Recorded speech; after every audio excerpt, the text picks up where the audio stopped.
کو تو بخشنے کی ضرورت بھی نہیں، اور اس کے لیے ماں باپ کا مرنا بھی ضروری نہیں، زندگی میں بھی ان کو ثواب ملے گا۔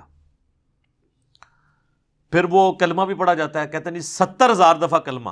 جس نے اپنی زندگی میں پڑھ لیا وہ بخشا گیا۔ اور کئی جو بوڑھیاں ہیں، بوڑھے ہیں، انہوں نے اپنے لیے پڑھ کے رکھے ہوتے ہیں اور ایکسٹرا پیکج بھی بنا کے رکھے ہوتے ہیں، انہوں نے اپنے کوئی قریبی فوت ہو جائے نا تو اس کو کہتے ہیں یار یہ میری طرف سے 70,000 دفعہ، مراد یہ کہ یہ لے جنت کا ٹکٹ۔ اور یہ بڑے بڑے ذمہ دار علماء نے یہ کام کیا ہے۔ آپ فضائل اعمال ذرا کھول کے دیکھ لیں، اس کے اندر ایک واقعہ موجود ہے، نبی الاسلام کی وفات سے آلموسٹ 650 سال کے بعد کا یہ واقعہ ہے، کیونکہ وہ شیخ قرطبی جو ہیں وہ ان کا ٹائم پیریڈ یہی بنتا ہے۔ وہ کہتے ہیں جی شیخ قرطبی کا بیان ہے، شیخ قرطبی کو بھی بیچارے کو نہیں پتا ہوگا، اس کی طرف ایک منسوب ہے۔ شیخ زکریا کاندھلی فضائل اعمال میں لکھتے ہیں کہ انہوں نے نا وہ ایک ایسے نوجوان سے ملے کہ جسے کشف ہو جایا کرتا تھا کہ کون جنت میں ہے اور کون جہنم میں۔ اللہ اکبر! صحابہ کو نہیں ہوتا تھا، آپ حدیث سن چکے ہیں بخاری مسلم کی، کہ وہ نبی الاسلام کی برکت سے وہ جو 2 قبر والوں کے اوپر جو ٹہنی کی وجہ سے عذاب کی تخفیف ہوئی، صحابہ کو نہیں پتا چلا کہ اس کے اندر کیا ہو رہا ہے، حضور نہیں بتایا۔ بلکہ مسلم شریف میں تو الفاظ ہیں آگے کہ میں نے ارادہ کیا کہ میں اللہ سے دعا کروں کہ تمہیں عذاب قبر سنوا دے، لیکن پھر مجھے ڈر ہوا کہ تم اپنے مردوں کو دفنانا چھوڑ دو گے۔ تو صحابہ نے تو سنا بھی نہیں، دیکھنا تو بڑی دور کی بات ہے۔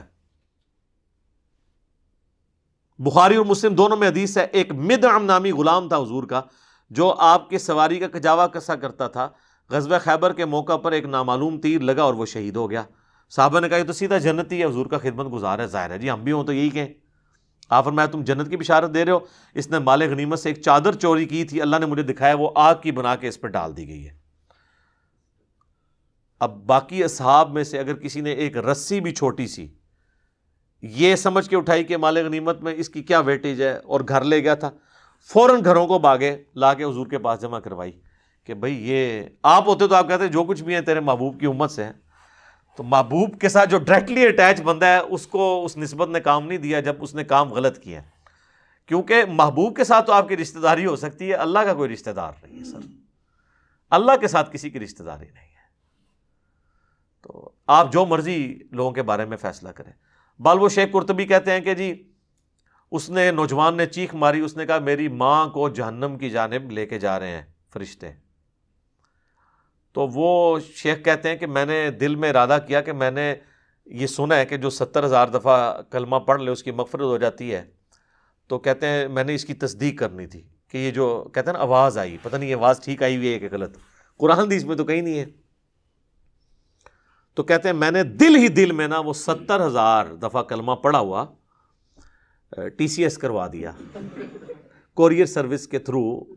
اور دل میں نے نیت کی کہ میں اس کی ماں کو بخشتا ہوں۔ کہتے ہیں تھوڑی دیر بعد وہ نوجوان مسکرانا شروع ہو گیا کہ وہ 70,000 دفعہ کلمہ اسے پہنچ گیا ہے، اس کی وجہ سے اس کے لیے جنت کا فیصلہ ہو گیا۔ اور شیخ فرماتے ہیں مجھے اس واقعے سے 2 چیزوں کی تصدیق ہو گئی۔ ایک تو یہ تصدیق ہوگی کہ یہ صاحب کشف جو ہے یہ صحیح ہے، واقعی اس نے دیکھا ہے، یعنی وہ جہنم سے جنت کا فیصلہ ہوا ہے۔ دوسرا مجھے یہ بھی تصدیق ہوگی کہ 70,000 دفعہ کلمہ اگر کسی کو TCS کروا دیا جائے ارجنٹ میل سروس کے تھرو، تو اس کی وجہ سے اس کی مغفرت ہو جاتی ہے۔ یہ ان کا معیار ہے چیزوں کو چیک کرنے کا، کہانیاں بنانے کا، ان میں رنگ بھرنے کا۔ تو سر جب آپ لوگوں کو یہ چیز بتائیں گے تو لوگ تسبیح پہ لا الہ الا اللہ کلمہ ہی پڑھیں گے نا، پھر قرآن تو نہیں ترجمے سے پڑھیں گے۔ اتنی ٹینشن لینے کی کیا ضرورت ہے کہ قرآن ترجمے سے پڑھو، پھر اس پہ عمل کرو، پھر اس کی تبلیغ کرو؟ اس کی وجہ چپ کر کے 70,000 دفعہ کلمہ پڑھ لو، دیٹس آل، اور آپ پڑھ لو اور سب کی طرف سے ایک دفعہ پڑھ لو، عیاشی کی زندگی گزارو۔ کس غیر محسوس طریقے سے انہوں نے امت کا جنازہ نکالا ہے۔ اسی کی آپ باقیات آپ دیکھ لیں، پھر لے کے بیٹھے ہوتے ہیں گٹلیوں پہ، وہ کہتے ہیں نہیں 1.25 دفعہ آیت کریمہ، 1.25 دفعہ جناب کلمہ، اور پھر باقاعدہ جب دعا ہو رہی ہوتی ہے تو اس میں بتایا جاتا ہے کہ اتنے قرآن، اتنا کلمہ، اچھا جی، اور پھر یہ بتایا جاتا ہے جی تیسرا کلمہ اتنی دفعہ، تیسرا کلمہ علیحدہ سے آتا ہے نا، پہلا کلمہ اتنی دفعہ، درود شریف اتنی دفعہ، اور جو بیچ میں کچھ لچ تلنے والے ہوتے ہیں نا، وہ دعا کے دوران بھی کہہ دیتے ہیں کہ اے جی 1000 دفعہ جو ہے نا سورہ اخلاص میری طرف بھی پاؤ۔ کیونکہ انہوں نے پڑھا ہے یا نہیں ہے، بال وہ انہوں نے کرنا اس لیے ہوتا ہے کہ مطلب وہ جو لواحقین ہیں ان کو پتہ چل جائے کہ اس نے بھی لچ طلب ہے، اور بعض اوقات تو پوری لسٹ بن کے آتی ہے نا، اس میں نام بھی پڑے جاتے ہیں